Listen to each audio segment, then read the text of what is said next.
O vírus da síndrome da imunodeficiência adquirida, AIDS, foi descoberto no início da década de 80. Em 2008, a OMS estimou que existiam 33,4 milhões de infectados. Os novos números da AIDS, a doença já manifestada no Brasil, com atualização até junho de 2010, contabilizam 592.914 casos registrados desde a década de 80. Hoje sabe-se que o número de soropositivos com mais de 50 anos dobrou no Brasil em 10 anos e a incidência entre as mulheres jovens e casadas vem crescendo cada vez mais. Nosso tema de hoje é AIDS e os centros de testagem anônimos.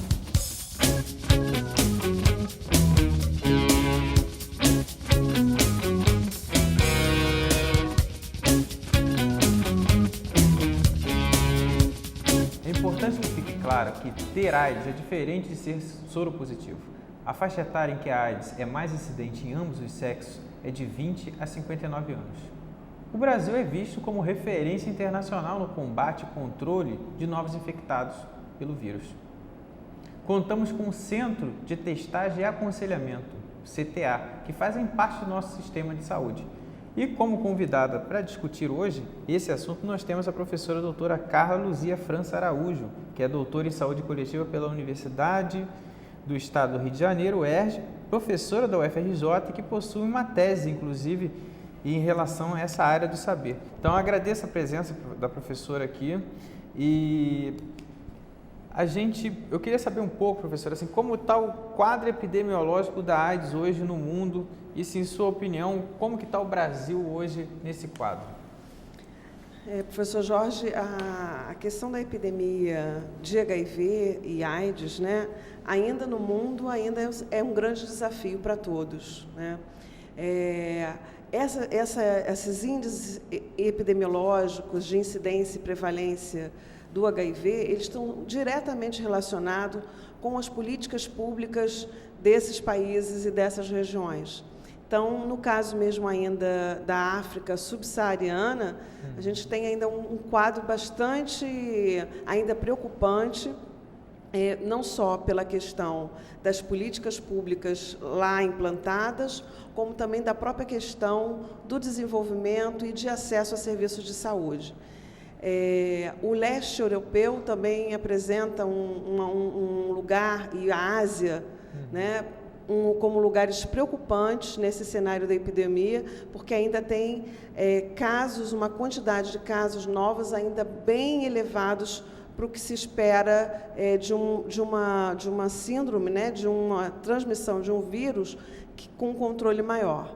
Aqui, no caso especificamente do Brasil, nós temos uma política pública, como resposta desde o início da epidemia, que favorece um controle maior do número de casos novos, né? Mas a gente ainda está precisando avançar bastante para que a gente chegue num patamar mais aceitável.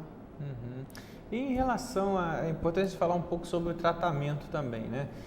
Ultimamente a gente tem ouvido na mídia, né, que existem novos medicamentos que inclusive conseguem penetrar dentro da célula CD4 contaminada e inativar o vírus, e inclusive as pessoas podem até fazer uma testagem e dar até negativo, mas no caso ela é soropositiva ainda, ou seja, os medicamentos eles estão avançando, mas como que está essa parte assim da transmissão do vírus, né? A pessoa pode deixar de transmitir o vírus tomando esses novos medicamentos?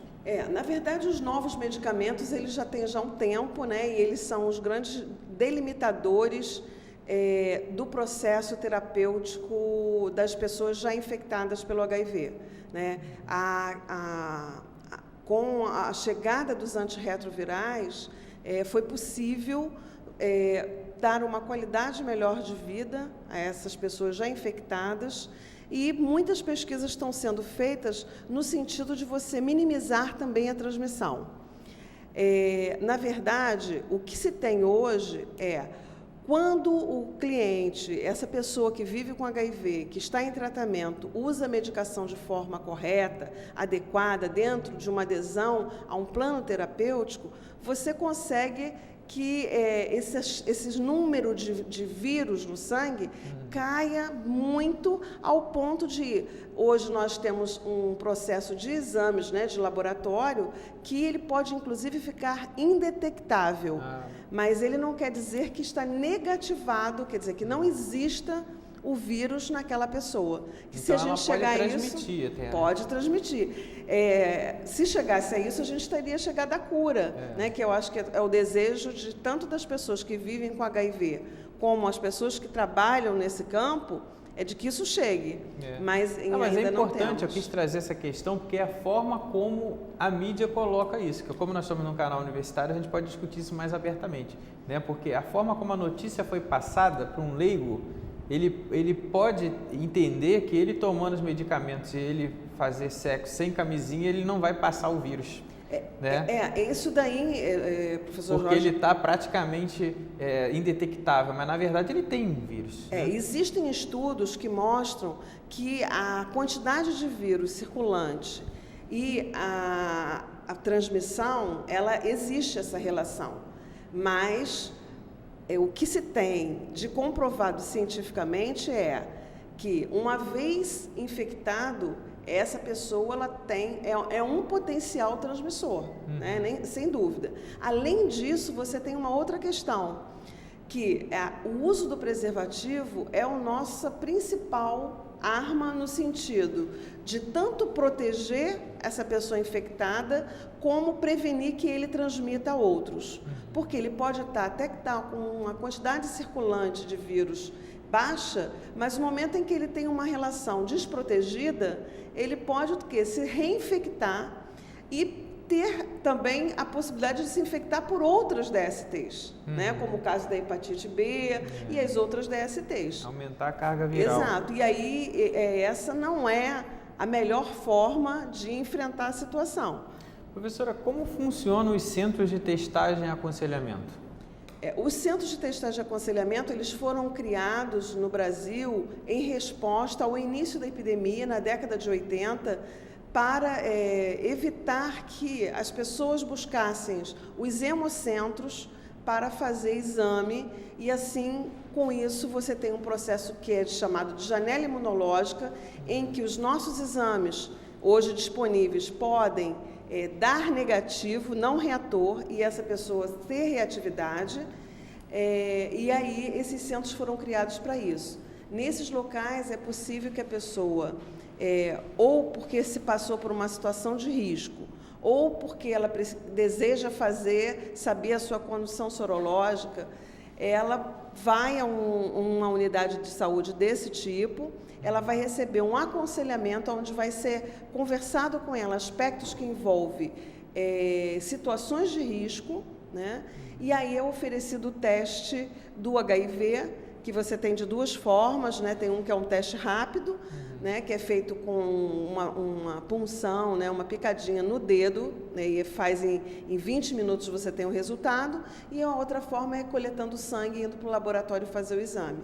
Tá, em relação a dois pontos aí que eu queria discutir um pouco mais, essa coisa dos hemocentros, né? As pessoas utilizavam ele, é isso, se eu entendi bem, para poder saber se tinha AIDS ou não. Exato, porque como não tinha serviços disponíveis para só fazer o exame... Isso gerava até um custo, poderia ser além até maior. do custo, você aumenta o risco de ter transfusões de sangue que possam estar infectando outras pessoas. Porque você vai drenar para o hemocentro pessoas que, por algum motivo, se submeteram a uma situação de risco. E podem estar na janela imunológica, esse exame dá não reator e ser transfundido esse sangue infectado. Então, esse foi o principal motivo de ser criado os centros de testagem. Um outro ponto também que eu queria ressaltar em relação a esse centro de testagem, quais os profissionais trabalham ali? Porque descobrir que você tem HIV, que é portador do vírus, é uma coisa que tem um dano psicológico muito grande. E aí, quais profissionais estão envolvidos nisso daí? A equipe do CTA ela é multidisciplinar, né? Então você vai ter profissionais médicos, enfermeiros, assistentes sociais, psicólogos, que devem ser todos capacitados para o aconselhamento e para estarem participando e manuseando, né, situações em que realmente envolvam esses conflitos que muitas vezes realmente acontece. Na minha tese de doutorado, que eu trabalhei com aconselhamento, a gente verificou que a categoria profissional, ela não interfere no processo de aconselhamento. O que, na verdade, vai interferir é se essa pessoa teve um processo de qualificação para desenvolvimento dessa prática. E, tendo isso, pode ser qualquer profissional da equipe de saúde. Porque você tocou num tema que foi muito interessante. Teve um aluno que falou para mim sobre esse teste rápido, que ele foi num congresso, né, e aí que os profissionais de saúde lidam com sangue, né, não é somente comportamentos, ou um termo ultrapassado, né, de risco, mas não seria só o comportamento de risco, mas sim um profissional de saúde lida com sangue, com punção, pode se cortar, né, e aí ele comentou comigo o seguinte, que lá tinha esse teste rápido, mas aí ele ficou curioso de fazer, só de brincadeira e tal, mas aí ele não quis fazer, porque ele perguntou assim, quem vai estar aqui para me aconselhar depois? Falou, não é ninguém, você vai só furar o dedo, a gente vai dizer se você tem AIDS ou não, como se fosse uma coisa simples assim, né? E aí a gente sabe que tem que ter uma equipe multidisciplinar, né? Exato. Psicólogo ou qualquer pessoa que seja capacitada, como a senhora colocou. Esta prática não é uma recomendação do Ministério da Saúde, porque em qualquer circunstância, seja a nível só do teste rápido ou de um atendimento num CTA ou uma unidade de saúde, todo o exame para o HIV, ele deve ser acompanhado do aconselhamento pré e pós-teste.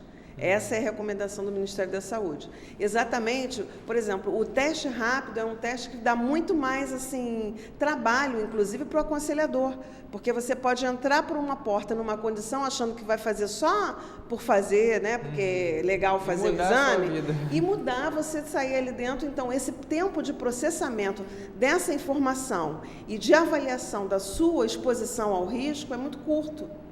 Né? Então, apesar dele tecnicamente ser um exame rápido de fazer e não tão complexo na sua execução, mas ele é um exame muito complexo no sentido de você estar usando esse espaço para realmente estar fazendo prevenção e promoção da saúde. Em sua opinião, o que poderia ser feito para poder as pessoas se encorajassem a ir buscar esse centro de testagem? Eu acho que a questão principal, que eu acho que hoje é um grande desafio ainda no Brasil e no mundo, mas aqui especificamente no Brasil, é esse processo de prevenção. Né? A prevenção do HIV e das outras DSTs também, ela está muito relacionada com de certo ponto, com uma cara. Né? Então, se a pessoa aparentemente está saudável, então eu acho que a pessoa não tem nada.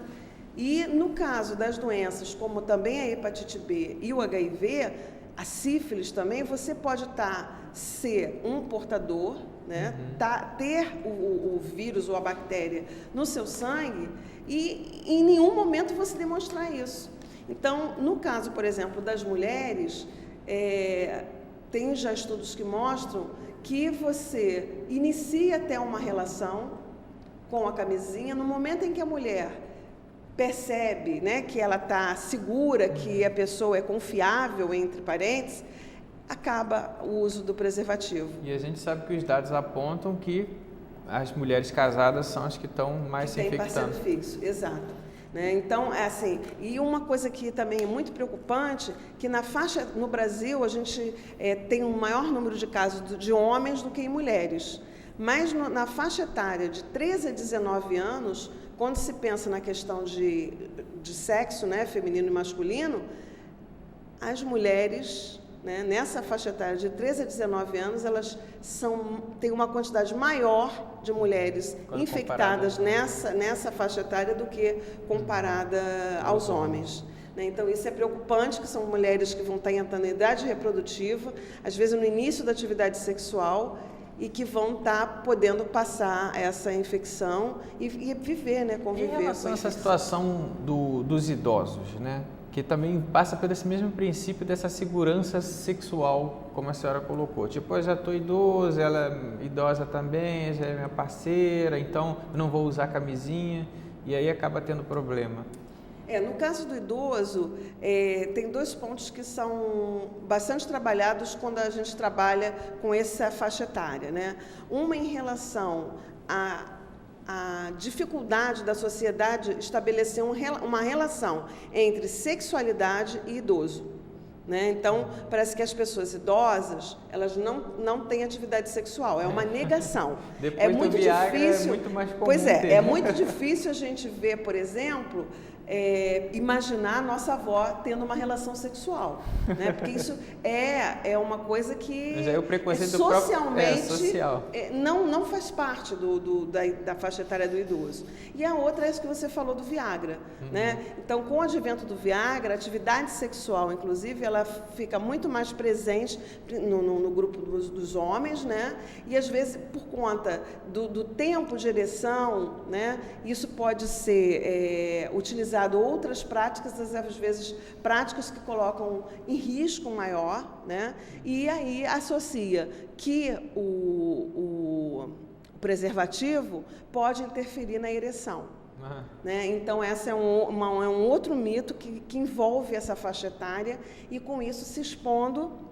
E recentemente, a gente teve uma situação de um diagnóstico de uma pessoa de 68 anos, infectada, né, que não sabia, foi fazer um exame assim, vou fazer, né, para acompanhar uma pessoa e tal, vou fazer também, e aí fez e estava infectada. É complicado, e também existe um fator cultural aí que pesa muito, dependendo da área do Brasil onde você está, que eu já tive situações que eu mesmo vivenciei, de que, assim, adultos, né, já, mas humildes, né, com baixa escolaridade, e que a orientação como é dada, como é prestada essa orientação a essas pessoas, seja ela idosa ou não. Então, teve situações assim, tem que usar o preservativo, tem que usar, toma. Aí, continuou engravidando a mulher. Aí, quando você vai perguntar como se eu uso o preservativo, eu ponho, coloco, espero fazer efeito o remédio que está nele, né, que no caso é lubrificante, depois eu tiro e eu vou fazer sexo com a minha esposa. Então, era assim que ele entendia que tinha que usar o preservativo, como um remédio.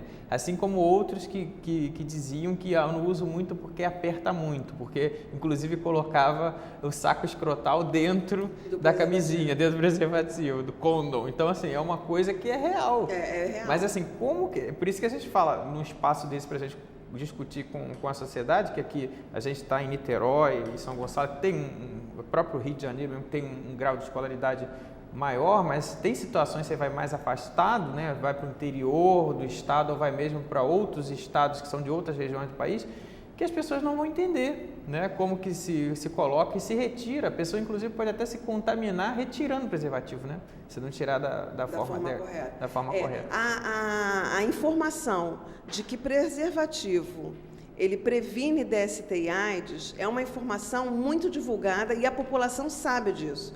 Agora, como utilizar esta informação para se prevenir, aí realmente é uma certa dificuldade.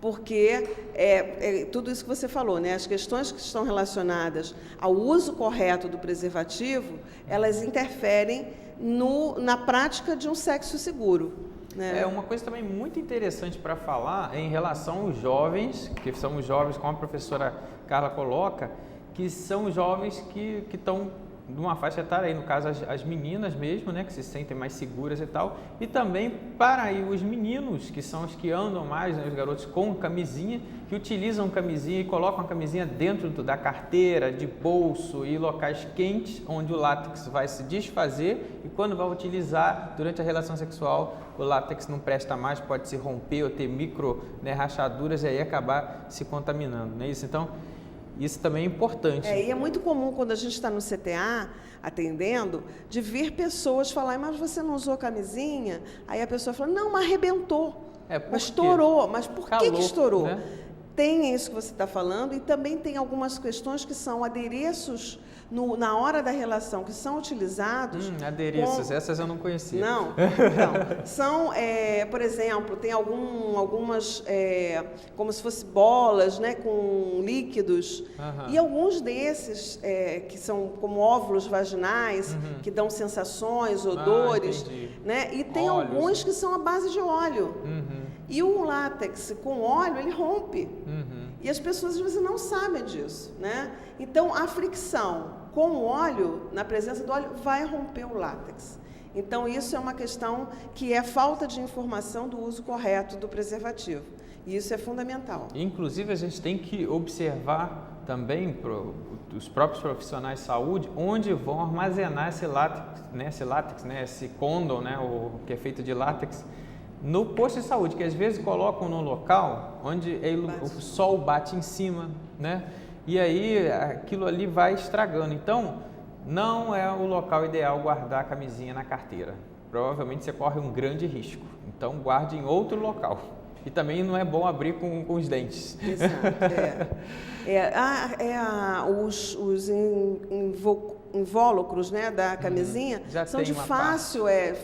Você precisa conhecer antes. Não dá para, na hora H, você querer saber tudo isso. Você tem que manusear. Nós temos um projeto de extensão que é desenvolvido em escolas, exatamente para aproximar o adolescente de questões que às vezes são muito banais, mas que ele não tem espaço para discutir. E assim, a gente tem algumas questões que são colocadas por esses adolescentes que envolvem dúvidas, por exemplo, que trazem até uma deficiência do próprio processo da formação deles, que, por exemplo, perguntam se sexo anal engravida. Então, eles não têm a noção até do que é um aparelho reprodutor. A gente ri, mas é para se desesperar. Exato. Vamos aproveitar esse gancho e vamos para o nosso quadro agora de questões por e-mail. A gente vai responder agora com a professora Carla algumas questões.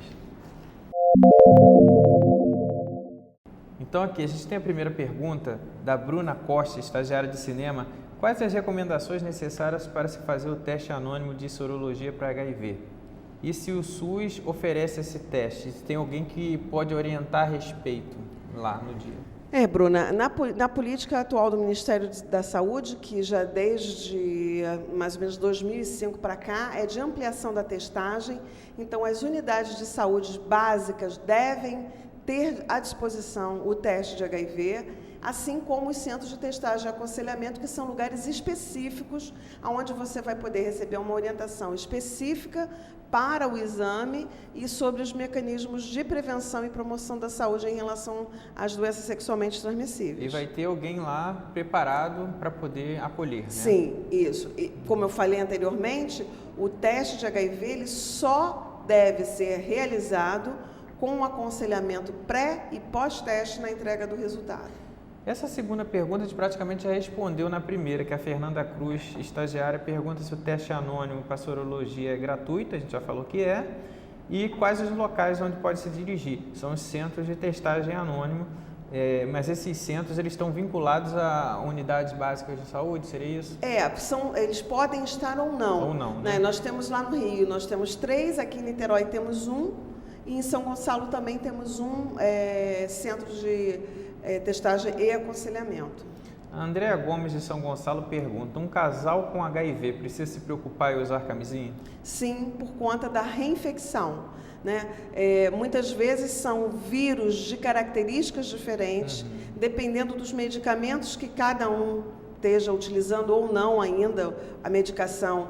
Tudo isso vai interferir no desenvolvimento da síndrome. E o aumento da carga viral, como Exato. a senhora tinha colocado, existe uma questão da troca, inclusive de vírus, que não é bem-vindo e que não favorece um processo terapêutico. Então, mesmo que sejam casais soro-concordantes, que é quando os dois têm o HIV, mesmo assim, a recomendação é mesmo que de sorotipo iguais. Mesmo sempre usar camisinha. Porque vai aumentar a carga viral.